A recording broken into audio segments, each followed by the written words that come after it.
I am so excited to have Lindsey Epperly on the podcast today. Lindsey is the CEO of Jet Set World Travel, which she has scaled from a one-person operation into a team of over 70 dedicated members, recently recognized on the Inc. 5000 list of fastest growing companies. Inspired by navigating her industry's greatest crisis while expecting her first child, a season she affectionately refers to as the MBA I never wanted, Lindsey is dedicated to leveraging the illusion of control and teaching others how to turn obstacles into opportunities. Lindsey, I'm so glad you're here today. Thanks for being on the show. Thanks for having me, William. I'm so excited to have this conversation. Welcome to Catalytic Leadership, the podcast designed to help leaders intentionally grow and thrive. Here is your host, author, and leadership and executive coach, Dr. William Attaway.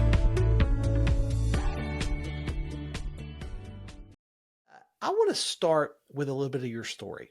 I'd love for you to share just a little bit of what has brought you to this point. I hit a few of the high points, but particularly around your journey and your development as a leader.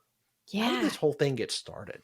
You know, it's funny. I grew up with an entrepreneur as a dad, and so I always saw it modeled. You know, this kind of different lifestyle and a really excellent leadership example in him. Just the way that he ran a very ethical company. He would come home and discuss the things that were going on in his business to my mom and myself over our dinner table. And I actually used to call that my dinner time MBA before I received the MBA I never wanted.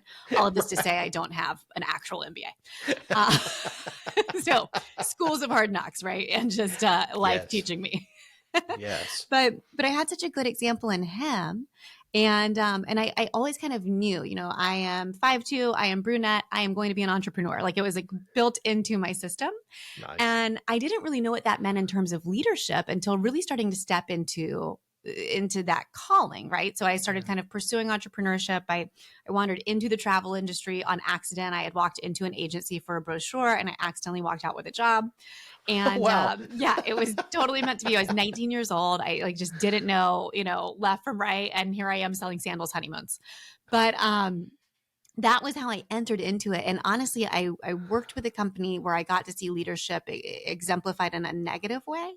And so that was very eye-opening. And I think it gave me the permission to say, I think I could do this better. You know, I think I could build a company where we are respectful and kind to our clients, to our employees, to our colleagues. And I don't think that takes a lot, to actually be kind. But I think I can do it. And then I would see areas where I could innovate too. So now I know there's a market need for what I want to build. And kind of each iteration of what is now Jet Set, it was formerly Epperly Travel, which is my maiden name. We actually acquired another company during the pandemic and then we rebranded to them. But every milestone that we've hit and every kind of iteration of this company has been in response to what does this industry need? What does my team need? How can I evolve and step up from the role I'm in now to a different and higher leadership role? And how do I answer kind of the problems that are happening that need to be addressed from an entrepreneurial perspective? You know, I love that framing, Lindsey. You say, you start with what does the industry need? What do people need? What do the clients need? What does my team need? Yeah. You don't start with what do I want? And that seems so simple. Yeah. But I got to tell you, I think it's pretty counterintuitive. Interesting. So much of the entrepreneurial community is not others focused. It's not focused on the client or the team. Yeah. And I think that is something that makes you unique. Thank you for saying that. I really appreciate it. I feel like I've been raised to know that entrepreneurship is the solving of a problem. And that's, it can't just be my problem that I'm solving. It has to be an actual market demand for a problem or else I don't have a business. So maybe there is some selfishness in knowing that like I need to serve clients in order to run a business. But I do agree. I do agree. I think that was something that my dad very much instilled in me is how to serve and how to be a servant leader.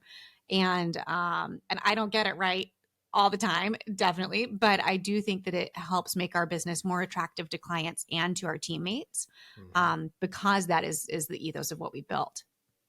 Well, it's got to lower churn as well. Yeah. on a purely ROI perspective, both with clients and with team members. Because when people feel seen and valued, which is what that others focused results in, when they feel seen and valued, they lean in. Yeah. Yeah, I feel that. I feel that with our team. We've got a really, really phenomenal team, and I'm super fortunate just to be able to work alongside them. And it's a lot of fun to me. First of all, I've just recently learned that leading and managing are two different things, which was great news because I consider myself not a great manager. And so I'm like, great, I can really lean into the leadership side of this. And so I enjoy that. I enjoy the development of people and the getting to know individuals and like what drives them and what motivates them. You know, what's really interesting. I'm really thinking about how you've touched on this. And I actually do feel like every time that I've gone to solve a problem for the industry and for my team, by proxy, I have solved a problem for myself. And so it's almost like every time that those milestones would occur, those kind of like tension points, I would start feeling them.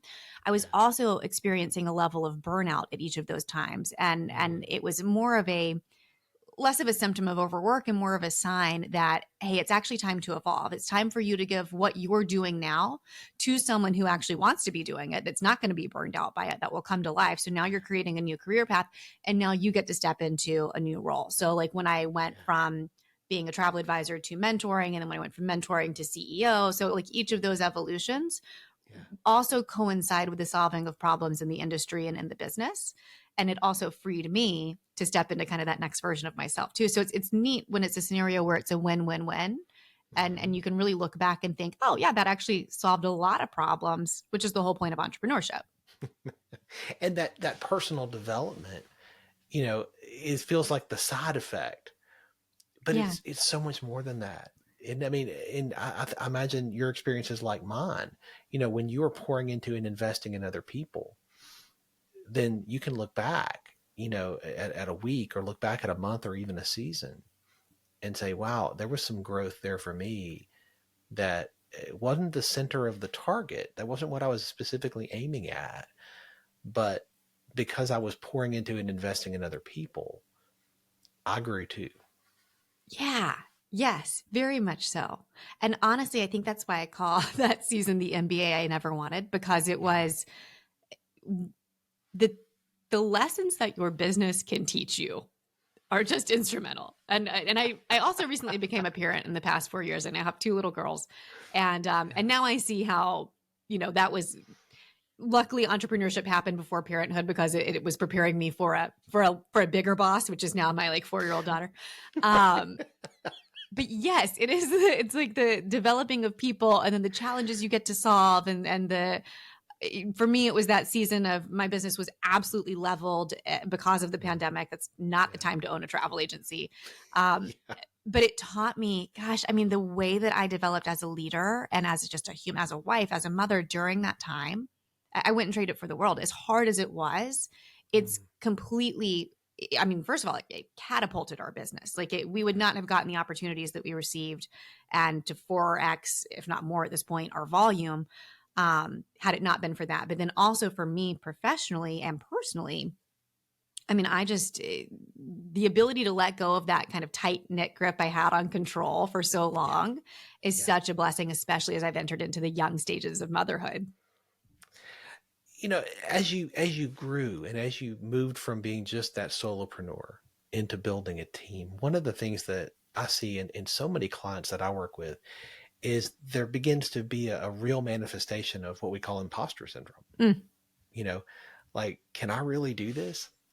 And even with hiring people, you're always looking to hire the best people that you can, people who are really good at what they do.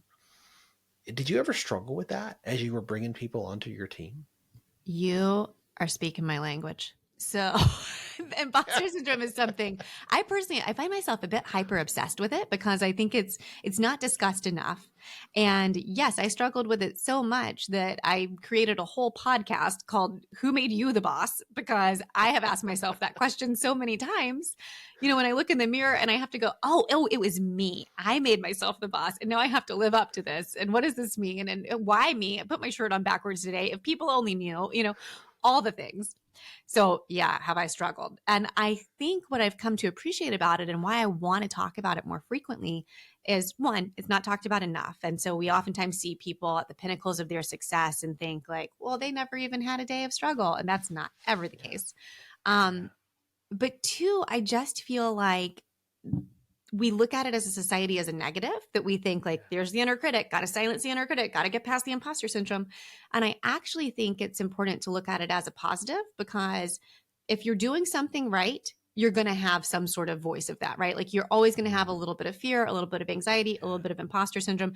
That just means you're showing up in a space that you haven't shown up before. You're challenging yourself. You're getting out of your comfort zone. Probably you're about to build and launch something great. So I try to look at it as when that little tendril comes, and it's the more successful you get, I think the more prevalent it is. You just learn to deal with it more. I think that it's a good sign. I think that's fantastic. It's something that I find is a recurring thread among so many of, like you say, people that you look at and you're like, oh, they're tremendously successful. There is a sense of that, but it is not discussed, and it's real. It's very, very real. A leader that you and I both, and we've talked about this previously, that we both admire, Andy Stanley. I've heard him say for decades, that he hires, the best people that he can around him. And he says, honestly, I don't want to be the smartest person in the room. And most often I feel like I don't even deserve to be in the room. Like he said, the only reason they let me stick around is because I was here first. I feel that. I feel that. And I've drawn so much comfort from that, Yes. because I think we all deal with those moments. Totally. It's funny. I told this story on my podcast recently of like when I felt like imposter syndrome was at its absolute pinnacle for me. And that was the very end of 2020. So our business has gone now probably 9 months completely in the red. We're just like holding on to hope in our spreadsheet that says we have a few more months run rate. And we wind up going to this entrepreneurial retreat on a private island. And this is not because we can afford it at the time. We can afford nothing at the time. We had to walk away from our home. We had already paid for it prior to the pandemic. So we're like, okay, so now we have to go show up and pretend like, and that's what I felt. I felt like I needed to pretend like everything's fine. And I just felt like, well, should I write failure on the top of my forehead so everyone can see? Like, do I need to just announce myself and how bad this is, or do I pretend? And that was where, I mean, honestly, William, it took me like months to process after that. Like, why did I show up as such a shell of myself? Because I was so nervous and so in my head about it. I'm surrounded by entrepreneurs who are doing incredible things. And I'm like, except for me. And then I had to really think through, it does take a pretty sizable ego, I think, to focus on yourself so much that you think everyone else is noticing. And so I had to really work through that of my own pride of like, probably no one really knew or cared. Like I'm the one who is judging myself the absolute most. And so I think that's important to notice about our imposter syndrome is we're really afraid that everyone else is going to find us out, but it's really more of an internal battle than anything. Yeah, that's so good. I have two girls as well. Yeah. And one's in college and one's in high school. And one of the things we've navigated is, well, what are they thinking about me? What are they thinking? What are they, and I'm like, let me help you out. Okay. Yeah. What do you tell them? I need to write this down. Most people are not thinking about you. Yeah. Yeah. They're not, because they're thinking about themselves. Yes. Everybody's favorite radio station is WIIFM. Yes. What's in it for me? Right. And that's what they're focused on. Right. Yeah. They're not thinking about you nearly as much as you think they are. And I've just tried to drive this into them because I want them to understand that. We talk about FOMO, the fear of missing out, but FOPO is equally real. The fear of other people's opinions. Right. Ooh. And we've got to be so mindful of this and so careful that we're not allowing our behavior, or worse, our thoughts and beliefs, to be driven by what we think other people are thinking about us. And I want them to understand that and grab that, because if they will lean into that, it will change the trajectory of their lives. That's really, really good.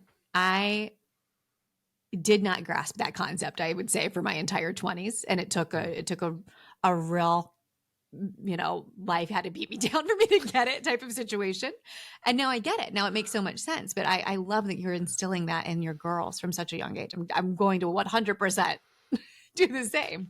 Absolutely. Absolutely. And that's why I share about it, because I Yeah. want this to be something that we pass on, Mhm. because, if we will truly invest in the next generation, then we can see them experience and even achieve, things internally that we Yeah. didn't get to. And that's what I want for them. I Yes. want them to experience things that I didn't, and not experience things that I did. The best advice I think I've received on parenting thus far in my short time as a parent, Yeah. um, was the desire to make my ceiling their floor. Oh, so good. Yes. And Yes. I go to that so often. Yes. That's so, so good. I think people are listening to your story and they're thinking, wow, you're so successful.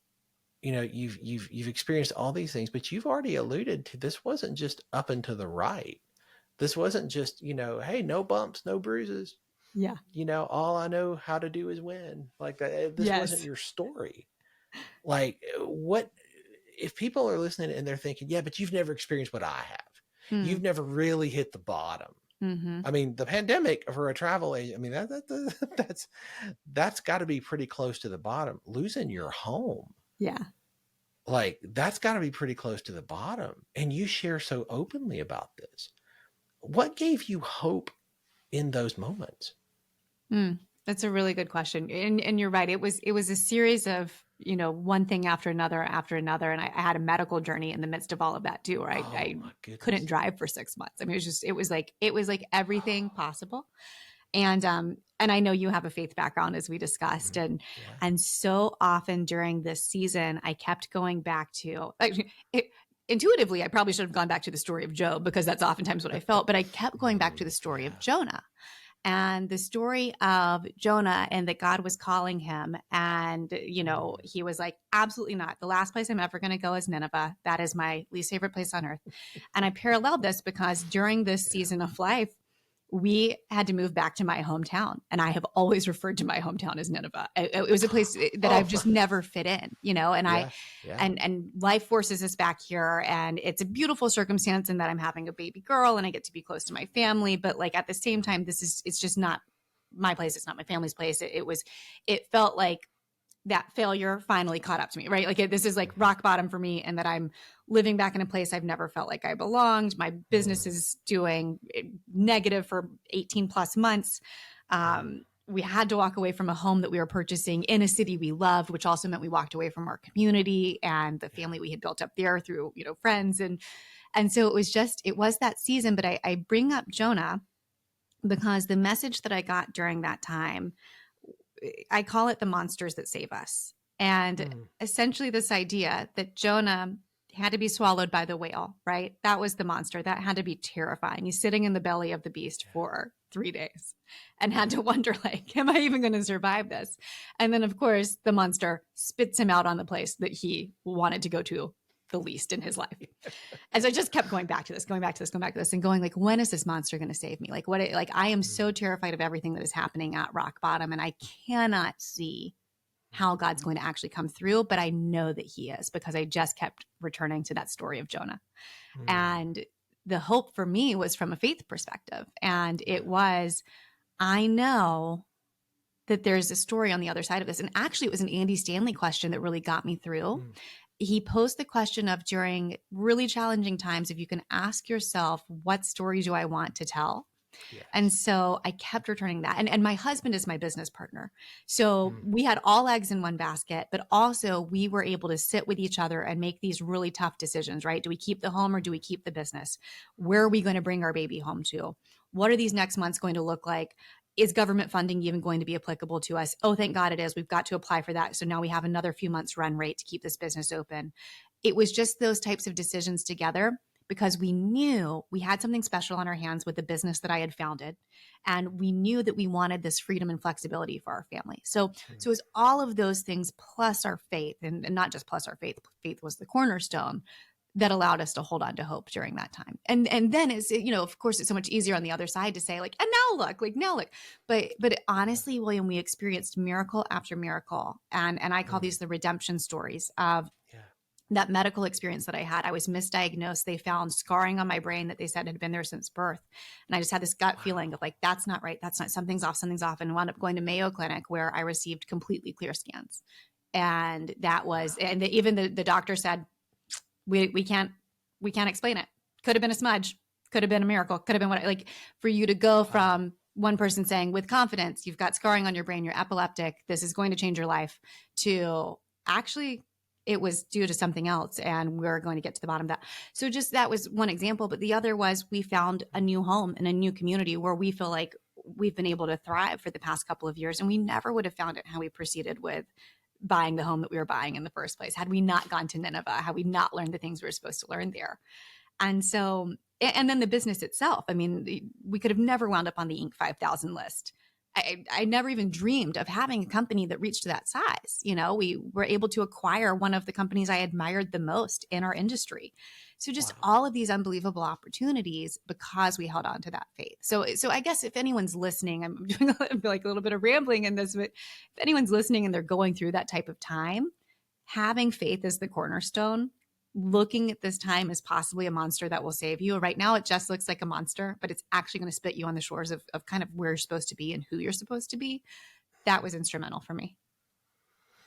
What a great illustration that there is no such thing as a wasted experience. Yeah. You know, every experience, even the worst, even the most difficult seasons are not wasted. Right.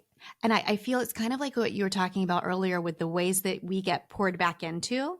Yeah. And this was actually a message at North Point recently of how much there are times that God has to work in you in order to work through you.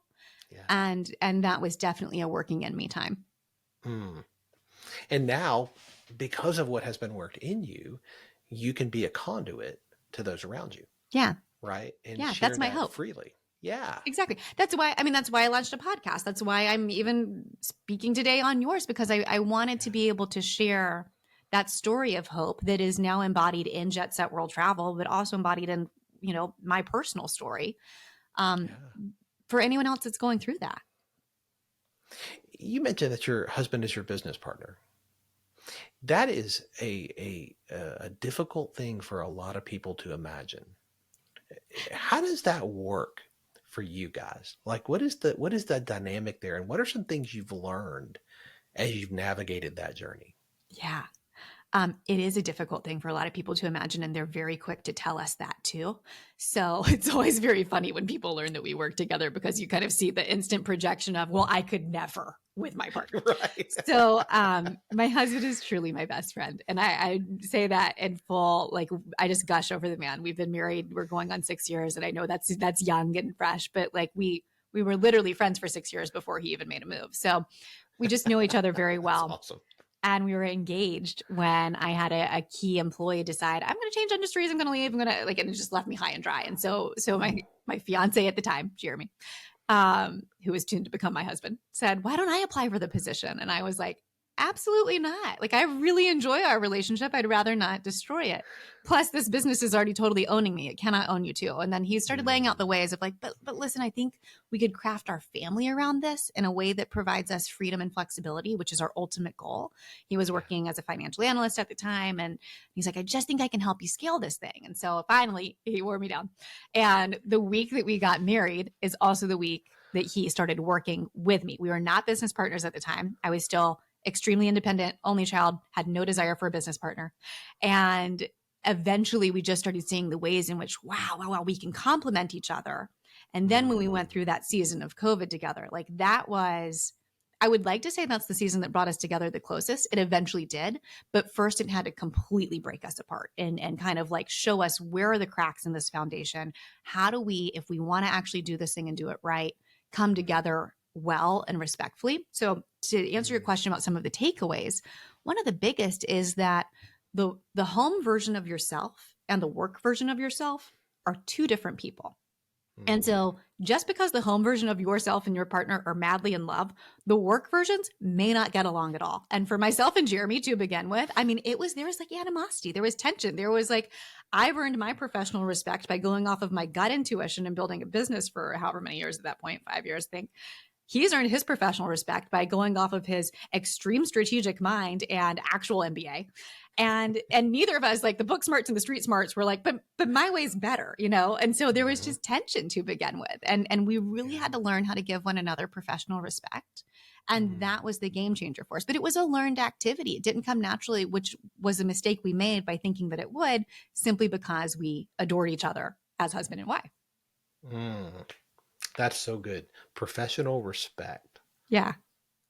You'd think so it would be a given. And it just is, it's not. You know, I think so often we don't value what is different from us. You know, when it comes to how we're wired, we value that, and we see other people who are wired like we are. Yeah. And we lean toward that. And then we see somebody who brings something different to the table. We don't always value that. We don't always respect that. And I love that professional respect. It reminds me, I was talking with a company last week about the working genius profile and facilitating a working genius session with them. And with all of their employees, and we looked at the team map and where they all fit. And one of the things I always want to make sure I communicate in one of those sessions is, you know, there's no such thing as one of these geniuses being better than another. You know, there's not one genius that rules them all. Right. Right. They all bring different things to the table, and every one of those things is needed. Every project, every team, every company needs all 6 geniuses. Yeah. And no one is better. And I think that is a struggle point for so many of us, because we value what is like our wiring.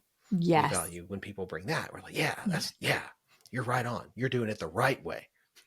Right. It's my way. That's a great point, that there is no right or wrong way. But for many of us, I think this is really true. A lot of founders and of entrepreneurs, there's a reason that you're a founder, right? You wanted to do it your own way. That's right. And so I think, speaking at least for myself, I had an extra challenging time overcoming what you just said, that there are no one leads them all, because secretly I'm thinking, except for my personality type, obviously. That's right. And so to really be humbled and learn, actually, if you want to run a business that is going to, because my hope is I run a business that long sustains me, right? Like that I am not the linchpin. And granted, it's running like that now because we have a fabulous leadership team, but that's all because I learned to like take my cold dead hands off of the bottleneck that I had been creating, because I believed it needed to be me or no one, you know? I mean, it really, I think this is true of so many founders, because it's your baby. And also you just think, you know. I want everybody to write down what you just said, that you took your hands off. The cold dead hands part too. You can put that on the coffee mug if you want. No, that's perfect. That's so good. Like, take off the cold dead hands, because I think so often people become the lid to their own businesses. Yes. They are in the way. Yes. They are holding back the growth. They're the lid. And until they learn how to step back and take their hands off, they will never experience the growth and the success that they could. Yeah.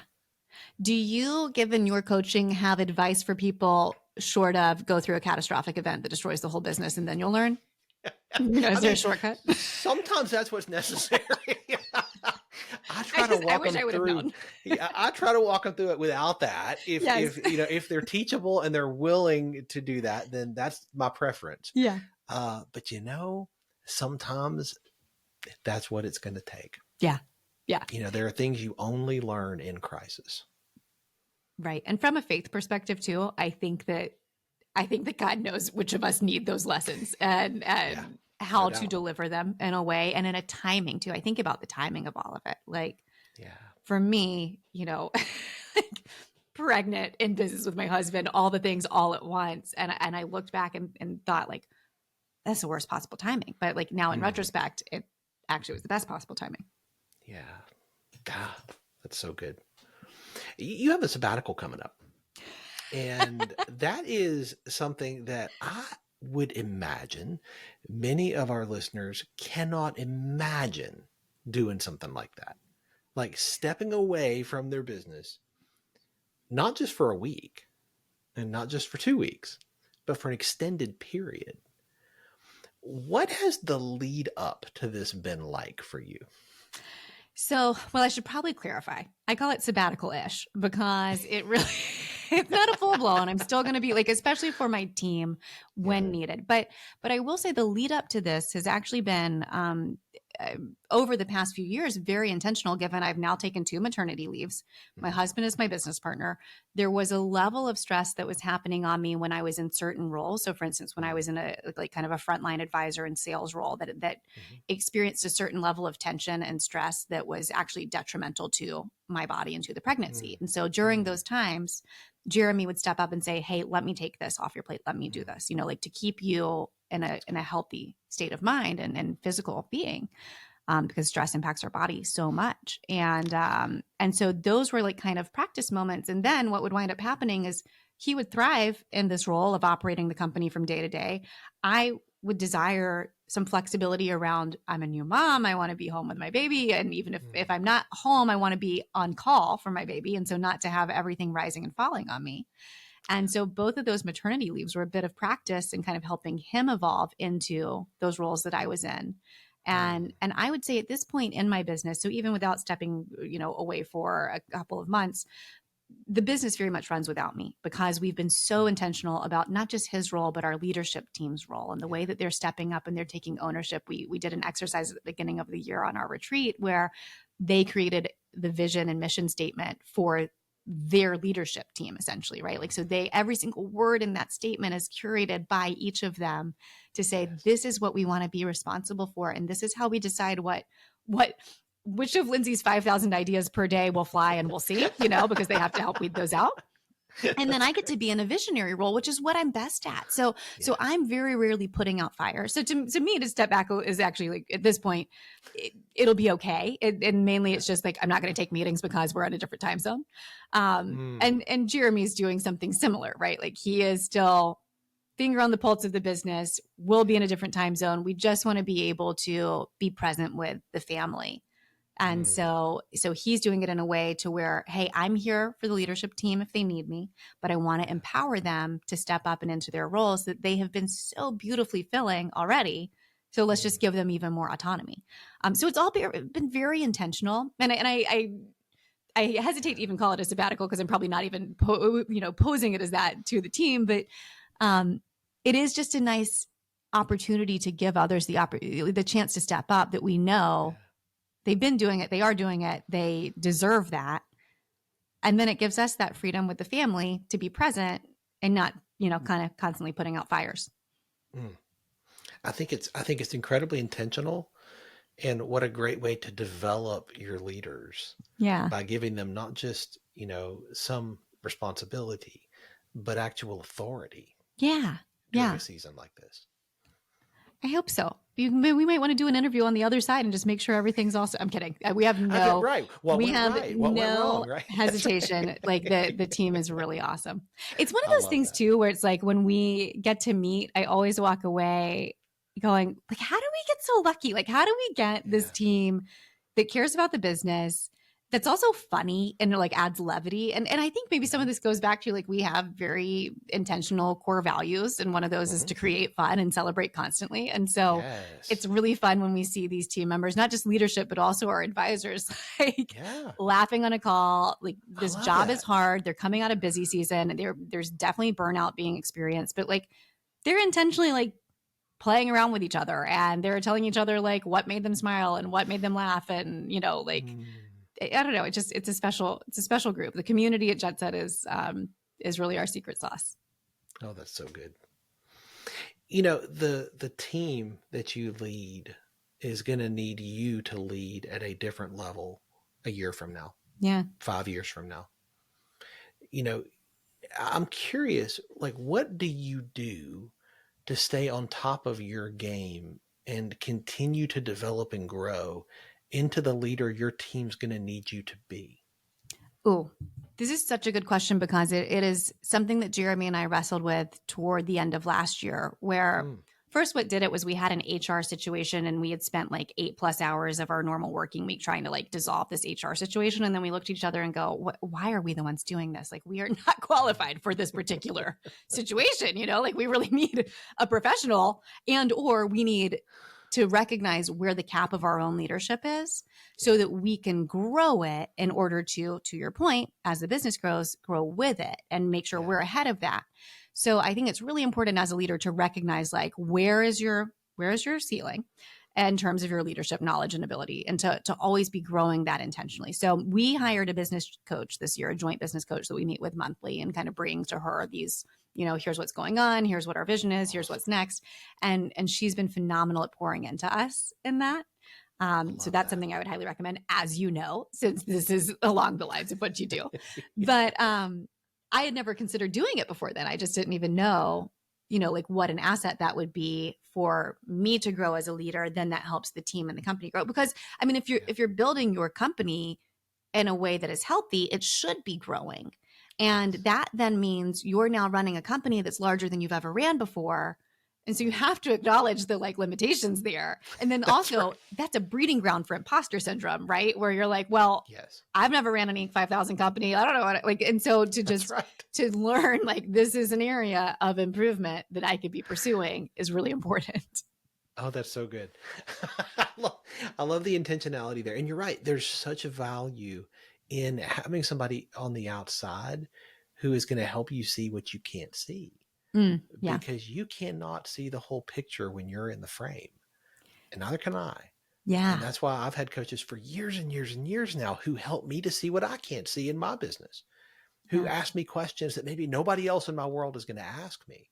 And I'm so glad that you're doing that, because I think that intentionality is going to bear fruit for decades. Yeah. Yeah. Thanks for saying that. We're already seeing evidence of it. And it's funny because I think that it feels counterintuitive in that it's like, well, if I've got a coach who's only working with me, an hour or two a month, how will they know the details? How will they get into the weeds? And it's that's actually the point, is you shouldn't be that involved in the weeds either. Should, this should be teaching you to rise up and appoint the right people for those positions so that you can continue working on your business. And I think that's always, it's a temptation, because the weeds are where you started. And so it's it's rote memory that you go back to your inbox and just bat out emails all day instead of being diligent about time blocking or whatever it is that helps you with your schedule.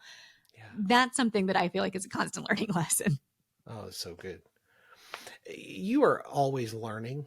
You are always listening and growing. And I think this is just the latest iteration of that. I'm curious, is there a book that has made a really big difference in your journey that you would recommend to everybody listening? Hey, if you haven't read this, you got to check this out. So I'm a big reader. Yeah. So you're right.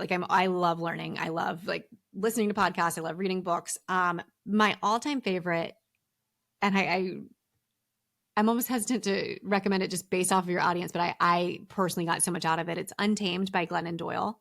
I don't know if you're familiar with it, but it's just a very female forward book.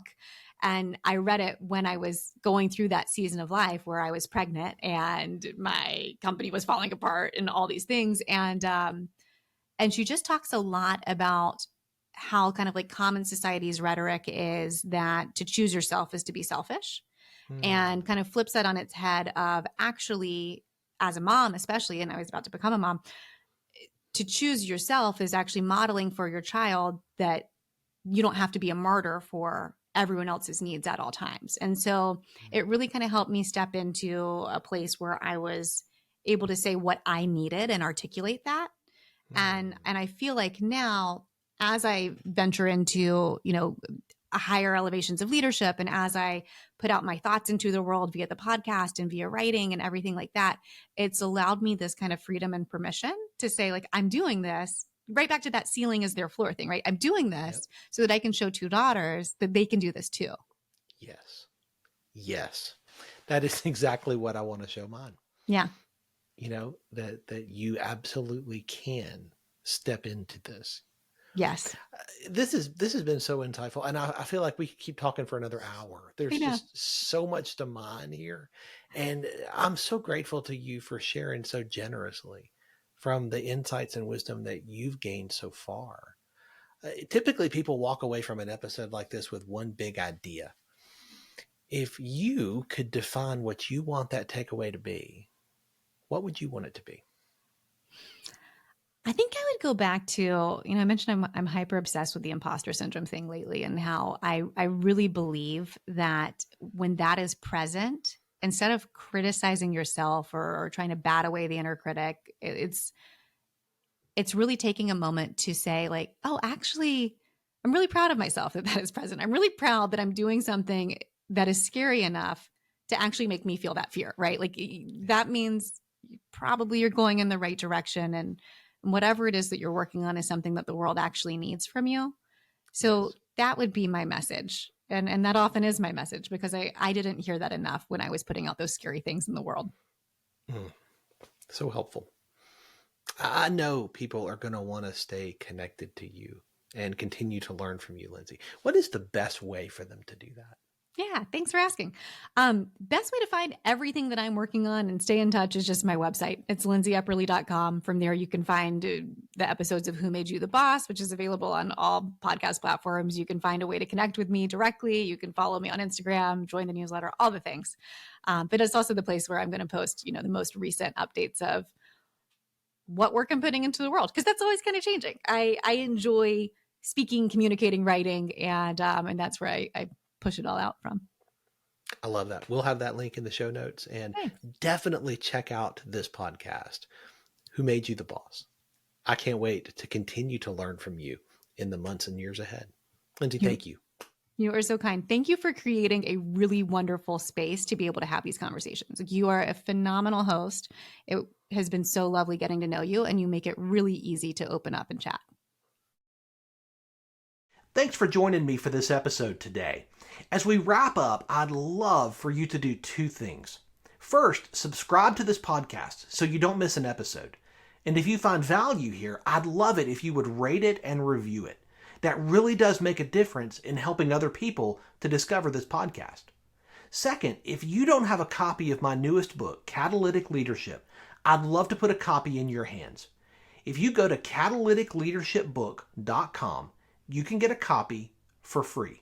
Just pay the shipping so I can get it to you, and we'll get one right out. My goal is to put this into the hands of as many leaders as possible. This book captures principles that I've learned in 20 plus years of coaching leaders in the entrepreneurial space, in business, government, nonprofits, education, and the local church.